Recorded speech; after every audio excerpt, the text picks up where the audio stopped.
Talvez você não tenha reparado, mas você sabe qual é a única vez que os cristãos são mencionados no filme Gladiador 2? Vou te mostrar, mas antes... Graças e paz. Me acompanhem indo buscar a Noemi na escola. Ela fica toda feliz quando o Chico vai junto. Né, Chico? Birigui, dia nublado.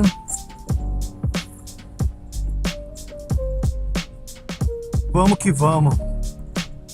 Combinando com um cafezinho.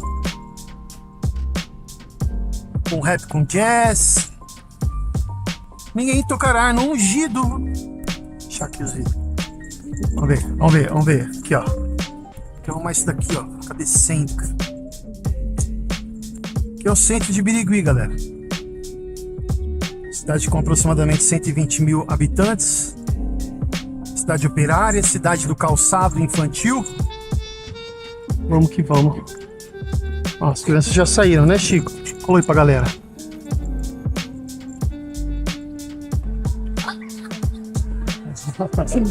Ele fica todo orgulhoso, as crianças ficam tudo olhando pra ele.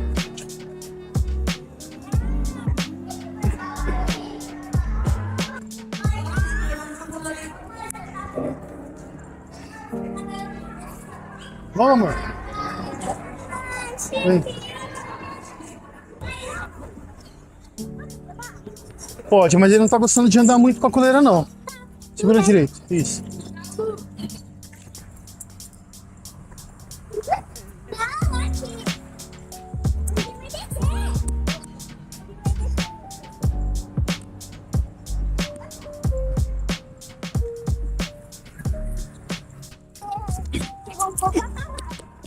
É.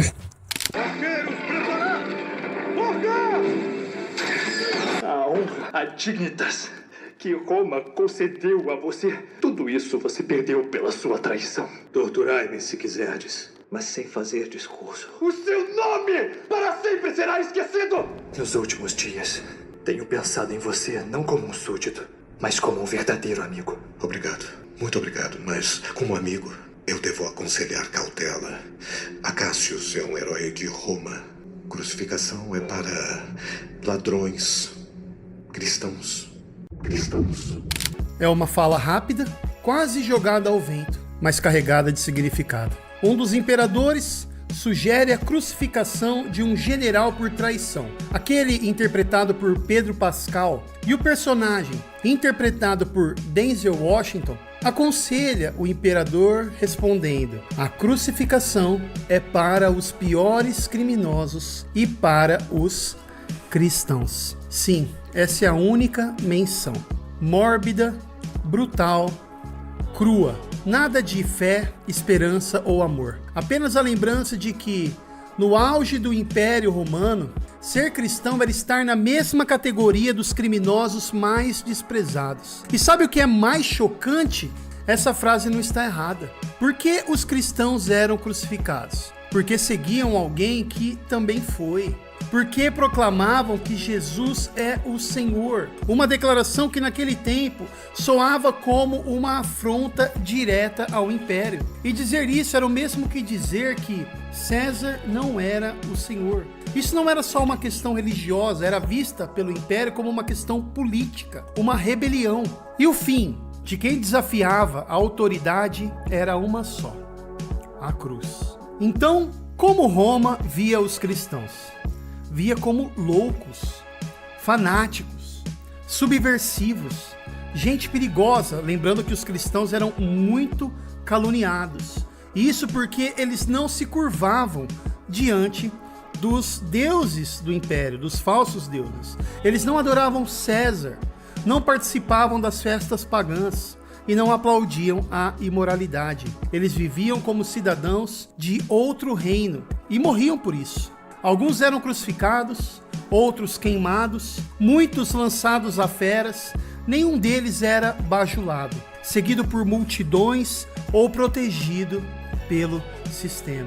E você sabia que, por eles adorar um único Deus, os cristãos eram até mesmo chamados de ateus?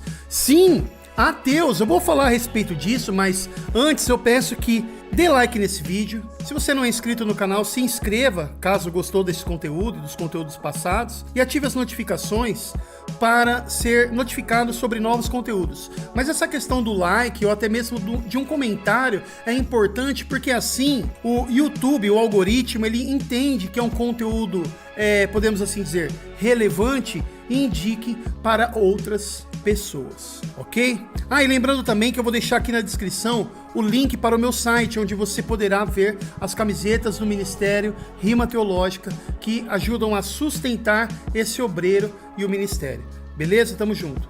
Então por que os cristãos eram chamados de ateus? Porque eles negavam os deuses do povo, recusavam-se a fazer as libações, os sacrifícios, participar das festas, a jurar fidelidade a César como um ser divino. Então, aos olhos dos romanos, os cristãos não apenas desprezavam a religião tradicional, eles ameaçavam a estabilidade do império. E o que Roma fazia com os que ameaçavam a sua ordem? Crucificava. E como era a execução na cruz? Era lenta, dolorosa, humilhante. O condenado era pendurado nu, sob o sol escaldante, entre o céu e a terra. Cada suspiro era uma tortura. A morte vinha devagar, em agonia. E a cruz era uma mensagem. É isso que acontece com aqueles que se opõem a Roma.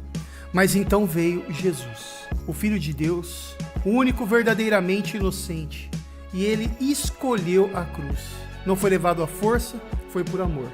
A vergonha da cruz se tornou o trono do Rei dos Reis. E por causa dele, a cruz, que era um símbolo de terror, passou a ser o símbolo de esperança para os que creem. Mas, que fique claro, a vida cristã nunca foi e nunca será glamurosa. A fé verdadeira não se mede por bênçãos materiais, mas por fidelidade no meio da dor. Não se prova num palco, mas numa prisão. Não se exibindo com luxo, mas se confirma com renúncia. Hoje muitos querem o Cristo da glória, mas rejeitam o Cristo da cruz. Querem o milagre, mas não a obediência. Querem a bênção, mas não a morte do eu. O Evangelho não é uma promessa de conforto, é um chamado à cruz. A cruz de Cristo não é apenas o lugar onde ele morreu, é o lugar onde nós também somos chamados a morrer. Morrer para o mundo, para o pecado, para o ego. Se ser cristão hoje ainda carrega algum peso, é sinal de que você está no caminho certo. Porque o verdadeiro evangelho nunca foi aceito pelo mundo. E os verdadeiros cristãos nunca foram aplaudidos por ele. Então a pergunta que fica é: se hoje a cruz fosse novamente levantada para os cristãos, será que eu e você estaríamos entre os escolhidos para morrer nela?